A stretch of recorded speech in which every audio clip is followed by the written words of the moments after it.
Darius, I was watching a clip of you on the Pat McAfee show earlier this week, and he was talking about Urban Meyer and how you knew him, and then you had came out right away and you said he should not be hired as a head coach. So I'm like, here's why do you think he's going to be such a bad head coach, in the NFL? You know what? He's there now, so I hope he does well because some guys that I still know within the organization, on the staff, and on the team. So I definitely hope he does well. But going into it, it wouldn't be a hire that I would have made. A career college coach.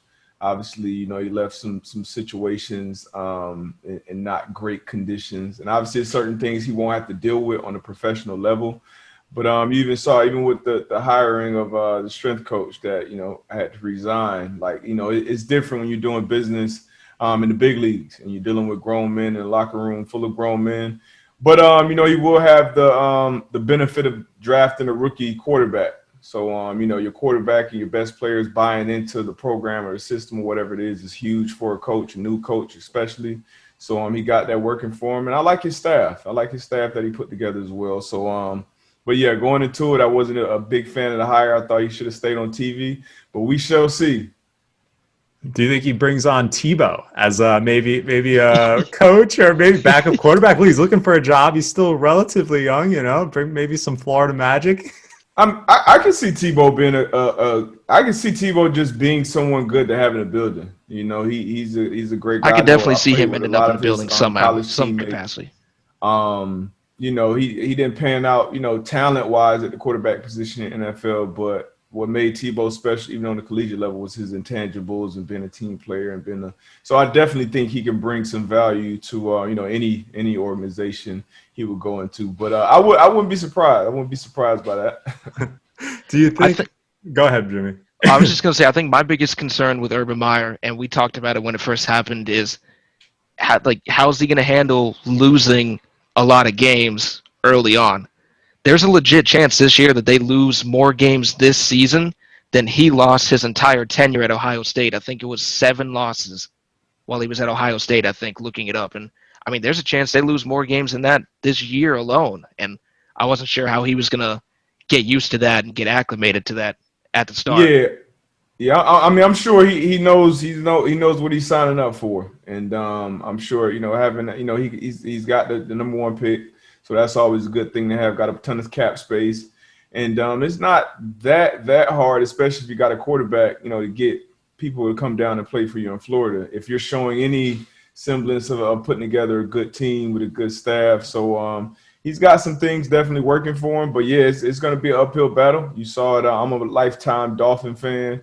So I remember Saban coming down here and being the coach down here and then, taking off halfway through the season. So, something like that. I don't see something like that happening, but he has left some other places, with some questionable circumstances before. So we shall see once again. And Tebow's from Jacksonville too, right? Originally? Yeah, I believe so. Now you got my wheels turning on this Tebow thing.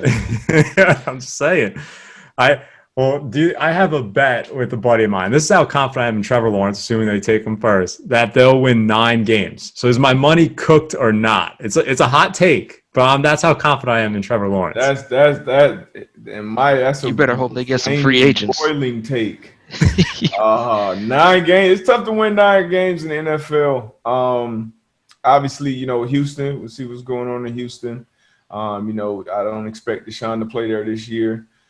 Indianapolis, that they're building a winner down there. I think Wentz will do, pretty good down there. Tennessee, they'll be good year in and year out as long as they keep their core together.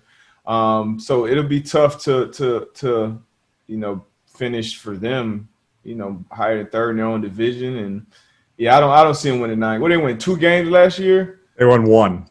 1? 1 game. Yeah. So that's making that jump. Even though Trevor Lawrence, he's a special talent. Everybody expects him to be.